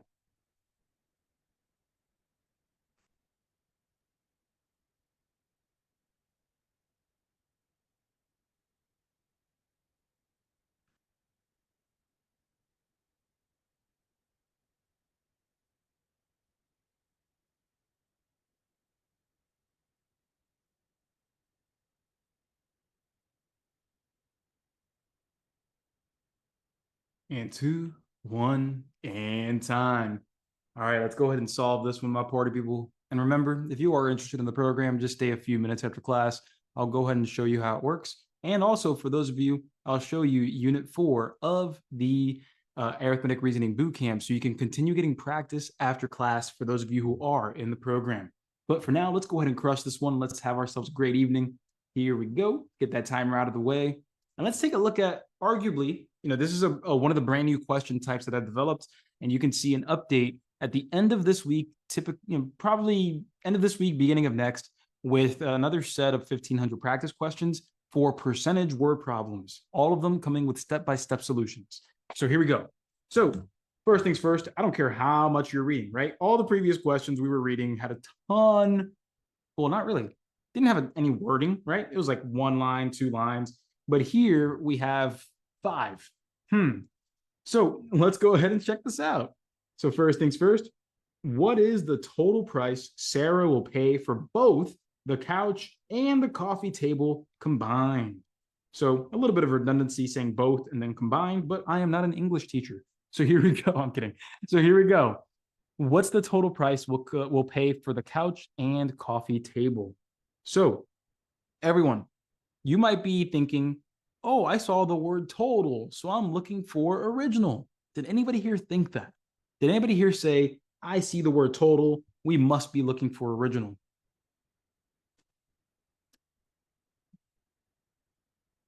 Okay, so the thing is, so we have to pay attention to the situation because, the word total might make you think, oh, hey, we're looking for 100%, but what is that total talking about? Because if we're talking about one thing and one thing only, and then we say the word total, if you're saying total when there's only one thing involved, well, that's probably going to talk about the original number. But here, notice that we're talking about the total with a couch and a coffee table. So this is 2 different things, different situation. So let's go ahead and bring this information in by first saying this. Everybody, if we're looking to see how much a couch and a coffee table costs combined, is it fair to say intuitively that we're looking for the amount of the couch plus the amount of the coffee table, and that together is going to give us our total? Yes or no? Does that somewhat make sense? Cool. So let's just make sure that we start making intuitive sense, that fundamental sense first, before we try to throw spaghetti at the wall, right? So let's go ahead and understand how this question's different. So here, it says couch and coffee table. So intuitively, that's what I'm going to say in my head. Find the price of the couch, find the price of the coffee table. That's going to give me my total. But let's see what twists and turns we have to deal with. At a department store, Mary is buying a new couch and a coffee table for her living room. Hey, nice job, Mary. So here, the couch is originally priced at $950, but it is on sale with a 20% discount. Ooh, very, very interesting. So let's highlight that in blue. And we see that it says, okay, the couch originally priced at $950, but it's on sale with a 20% discount. So let's say, again, was $950, but now 20% off, right? But now 20% off. Okay, let's just leave that note there. And then up next, we see that the coffee table, let's go ahead and use green for that, I guess, or let's use green. So green for that, coffee table costs $225. So that right there, boom, $225. Notice that they don't say anything crazy about the coffee table. They just say that it's $225. So everybody, quick question. Do we understand that to find the total price, we got to figure out what the cost of the couch is after the discount, and then we add that coffee table price and we'll get that total? I'm not asking you if you know how to do it. I'm just asking you if you see that that's the way to do it. Yeah. So that's how we're going to get it done. We're going to get it done by saying, again, we got to work on that couch's price. But once we have that, add it to that coffee table and we're good. So let me show you how easy this can actually feel. So here in blue, again, It was $950. So we see that the original equals $950. What do we see the 20% is? That's a discount. The discount equals 20%. So this is where things get really serious. My party people, if you're trying to find out how much you're going to pay for the couch, are we supposed to apply 20% times 950? Are we supposed to apply 20% to get the final price of the couch? You tell me. Yeah, the answer to that is gonna be no. Because think of it like this, everybody. If you're trying to find the cost of the couch after the discount, the percent you apply is the result you get. If you apply 20%, the number you get, well, guess what? 20% represents the discount. So the result that you get will represent the amount of the discount, not the after the discount price. It'll be the actual discount itself. We don't want that. Exactly, Kevin. We need to use 80% because the amount that we pay is going to be 100% minus 20%. That's 80%. Remember, you were going to pay 100% of the price, but you got a 20% discount. So now you're only going to pay 80%. Everybody, does that make a little bit of sense? I know I'm moving a little faster, but does that make sense? All right, so I saw 1 out of the 20 or so folks. But yeah, again, you start from 100. If you have a discount, think about if you're trying to find the amount of the discount or the amount after the discount, you can just use 80%, save yourself a ton of time. Because now we'll go ahead and use this. Instead of saying 20%, we'll say 80%. And this is going to give me the amount I would pay for the couch. So over here, that'll end up being 0.8 multiplied by 950. And now we'll just do some quick math. So we'll go ahead and do that right over here. 950 multiplied by 0.8, 0 times 8, 5 times 8, that's going to be 40. 9 times 8, that'll be 72 plus the 4, that'll be 76. So then what we'll do is we'll take 1 decimal place right there, bring it back. And so what we'll pay for this couch is actually going to be $760. If you would have calculated this and you got, I believe it was $190, that's the amount of the discount. The $760 is what you pay after the discount. So now that you have that, you come right over here and you're going to say, hey, that's $760. We're going to add that with the price of the coffee table, which was $225. And we're good. Add those together and we get a final answer, a final price, a total price of $985. And there we go. Boom. How do we feel, everybody? How do we feel? So for some reason, actually, because I just did this right here at the end before putting on this class, I believe I may have made it. Yep, I definitely did make a mistake when coding in the answers. This is the actual true answer. Right over here, 985. You thought you were losing your mind, Maurice? Hey, no worries. That one's definitely my fault. I was really excited to make new problems and try them out with you. And in the coding process, I believe I was rushing it. It definitely was. And I made a mistake. And so the best that I can do here is own up to that mistake, let you know what the actual answer was. And for those of you that felt good about this question and were losing your minds over here, well, hey, my bad about that. I'll make sure to correct that before we upload all these questions. When we're doing classes, this is pretty much where I get to test them out, find any mistakes, because the pressure's on. So I appreciate you guys being patient through this. You reworked it so many times, Micah. But okay, so let me talk about that real quick, because this is cool. Because when you get to the point, everybody, where you're able to say, hey, this is my answer. I know I'm doing it the right way, but the number doesn't match up. Boom, either one of two things happen. Either one, you just made a simple calculation mistake, or two, it's a bad question. And in this case, bad question. That shows that you're growing to the point where you can expose your certain flaws because you are certain in the way that it's supposed to be done. And that's really awesome to see. So with that, everybody, I'm definitely going to go ahead and correct this. Let me just go ahead and mark this out here. This was AR.4.17. So sorry, that's just technical stuff from my company. So I'm going to go back and correct that. And when I upload this to the program, again, we're going to have a brand new set of 1,500 questions of this one and 4 other ones that I'm creating. So with that, how do we all feel now that we're all done with the torture or fun, whichever way you want to say it? How do you feel? Feeling way better? You saw this type of question on your ASVAB, Achille? Hey, and remember, we're not trying to memorize questions. We're truly trying to understand them.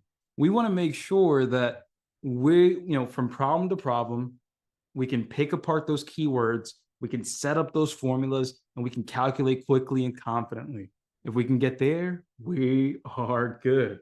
So with that, let me go ahead and bring us here back to the end, right over here. Booyah. So I want to go ahead and thank every single person here for coming to this class today. This was a free class, and tomorrow we have a class on fraction word problems. I forget who recommended it, but I wrote it down in my notes that you wanted percent word problems and fraction word problems. And so we'll definitely have fraction word problems in tomorrow's class.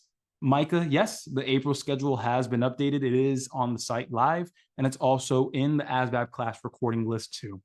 So with that, the site still says March. I can go ahead and double check for us right here real quick. I can double check that right now. So I see on my end that, it's the April schedule. You're good. Oh, at the top, it still says March 2024. Cool. Quick fix. We'll fix that right up. Thank you for letting me know. But yeah, it is April schedule. It is April. So yeah, you're good. So with that said, everybody, it is 8:06. So what I'm going to do is I want to respect your time, everybody. Tomorrow, we do have fraction word problems. So I really want to get you excited about that because we're going to have a really good chance to see how adding, subtracting, multiplying, and dividing fractions comes into play in word problems and how it's going to make it not different at all. The only difference that fractions in word problems makes is just an additional step when calculating, but everything else is the same. So with that said, everybody, you guys have been amazing here. For those of you who are already in the program, I'm really looking forward to seeing you in tomorrow's class. For those of you who are not in the program and are interested, just stay behind for a couple of moments and I'll go ahead and show you exactly what you're getting and how to sign up. So again, for those of you who are in the program, let me go ahead and just sign on into the website and show you my screen behind me. So behind me, you are going to see right over here. So boom. So when you sign in to the website, you're going to see your math basics, arithmetic reasoning, and math knowledge. For those of you in the program, when you click the arithmetic reasoning, you're going to have your progress booklet. And all you have to do is go over here to percent word problems, and you're good. If you're looking to test yourself like we did today under a timer, this is the great thing about it. You'll be able to go through this checkpoint where you're timed just like in today's class. And guess what? With every single question that you've experienced in this speed drill, you're going to get the chance to see feedback for every single question. Every single one. You can click feedback report right there. And just like we did in today's class, you'll see what do we want? What do you have? What's the connection? And every single problem is walked through step by step. This is the great thing about being in the program. You're going to make sure to learn from every mistake as opposed to just doing a bunch of practice and then calling it a day. No, we're truly going to improve our confidence every single step of the way. Along with that, you're going to have lessons. You're going to have casual practice, everything that you need every single step of the way. So that's just a quick show there for everybody here involved. I'm going to come back over here. Again, for those of you that are already in the program, I will see you in tomorrow's class. For those of you that are interested in the program, take advantage of our Easter holiday sale. The best deal that we have going on, you can get 15% off every single month. And on top of that, if you choose to go with a 3-month, 6-month, or full year program, those are already discounted and you get an additional 20% off of the 3, 6, or full year program. So with that said, Virginia, yep, that's the deal. If you pay up front, you get a massive discount. That discount, the $189 for 6 months, that's pretty much pay 3 months and get the other 3 months for free. For the full year, you pay 4 months and you get the whole year for free. And then for the 3 month, you pay for 2 months, for less than 2 months, and you get the third month for free. So let's go ahead and put that link here in the chat box for you guys, because that way you guys can go ahead and make the decision to raise your scores and get the jobs you want and have yourselves a good day. So here is the program right over here. And here is the coupon code right here.